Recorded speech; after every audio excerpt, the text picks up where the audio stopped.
Hello दोस्तों, स्वागत है मेरी यूट्यूब चैनल में। मैं आपके लिए बहुत ही बड़ी खबर लेकर हाजिर हुआ हूँ। मैं अपने दर्शकों को बताना चाहता हूँ, खाद के संकट के हवाले से ये बहुत बड़ी खबर है। उम्मीद करता हूँ ये खबर आप लोगों को बहुत ज़्यादा पसंद आएगी। आप इस वीडियो में लास्ट अंत तक जरूर बने रहेंगे। दोस्तों क्या है, हम आपको बड़े विस्तार से बताते हैं। दोस्तों यूक्रेन रूस युद्ध की दुनिया के खास संकट की वजह, दुनिया जहान।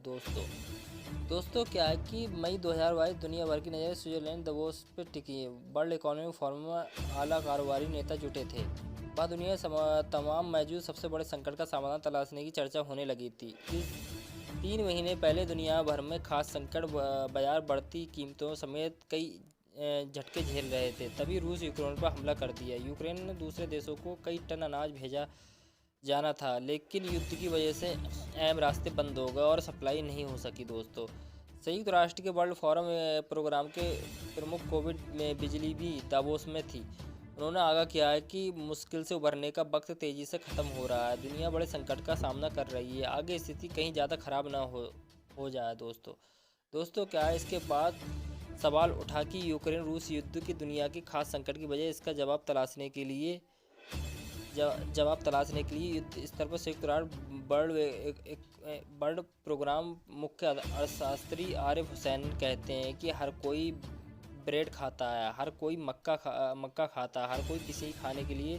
तेल की ज़रूरत होती है। तो युद्ध की वजह से बने अवरोध का कारण दुनिया भर के लोग रोज़मर्रा की ज़रूरतों का सामना हासिल नहीं कर पा रहे हैं। दोस्तों आरिफ हुसैन बताते हैं, यूक्रेन अहम दुनिया की फूड बास्केट जैसी, खासकर यूरोप के लिए यूक्रेन की आबादी के लिए 4 करोड़ करीब लगभग 40 करोड़ लोगों के लिए अनाज उगाते हैं। देश की ज़रूरतों को पूरा करने के लिए बाद बचा सारा अनाज बाहर जाता है। अनुमान है कि युद्ध शुरू होने के बाद 2.5 करोड़ टन से ज़्यादा अनाज ओडेसा बंदरगाह करीब फंसा हुआ है। अगर अब जहाज़ रवाना हो भी जाते हैं तो इन्हें ब्लैक सी में पार करना होगा, जहां पर फ्लोटिंग माइंस के रूप में एक नया खतरा मौजूद है। दोस्तों आरिफ हुसैन कहते हैं कि व्यवसायी जहां आने का जोखिम नहीं उठाना चाहते, तो इसके इलाके में सामान ले जाने के लिए समुद्री रास्ता सबसे प्रभावी है।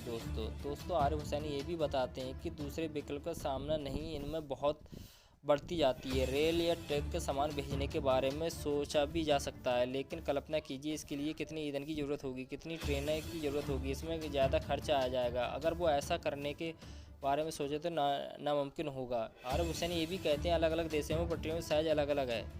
ऐसे में यूक्रेन की ट्रेन बिना बदलाव किए पोलैंड की पटरियों पर नहीं दौड़ पाएगी। दोस्तों आरिफ हुसैन कहते हैं कि यूक्रेन से समुद्री रास्ते के जरिए ज़्यादा से ज़्यादा 20% अनाज भेजा जा सकता है, लेकिन दुनिया के खाने सामान की बढ़ती कीमतों को रोक लगाने के लिए काफ़ी नहीं है। खास संकट खाद को लेकर भी है। वो कहते हैं यूक्रेन पहले भी खाद के दाम बढ़ रहे थे। युद्ध शुरू होने के बाद कीमतों में तेज़ी बढ़ी है।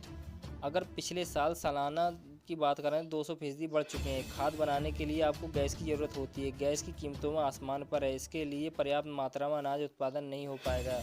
सोचिए अब क्या स्थिति होगी। दोस्तों यूक्रेन में अगली फसल मौसम कुछ हफ्ते दूर है। इसे रखने के लिए जगह चाहिए, तो वह भंडार पहले ही भरे हुए हैं। समस्या और भी है। आरिफ हुसैन कहते हैं, आप चाहे फसल उगा रहे हो फिर भी फसल काट रहे हो, आपकी किस चीज़ की ज़रूरत होती है?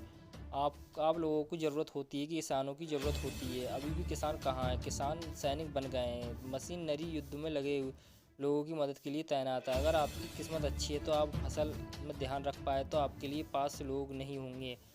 और ये मत भूलिए, युद्ध के समय खुले आसमान के नीचे खेत में बैठना आसान नहीं होगा। दोस्तों आरिफ हुसैन के संग वर्ल्ड इकोनॉमिक फोरम प्रोग्राम में मुश्किल हालात का सामना कर रहा है। इसका असर खास संकट निपटने के लिए कोशिश हो सकता है। कई देशों में 15 करोड़ लोगों को खाने का मुहैया कराने के लिए 22 अरब डॉलर की ज़रूरत है। संगठन इसका सीधी आधी रकम जुटा पाया। दोस्तों अगर आपको ये खबर पसंद आए तो लाइक और सब्सक्राइब करना नहीं भूलें। हम आपको ऐसी खबर लाते रहेंगे। थैंक यू, धन्यवाद।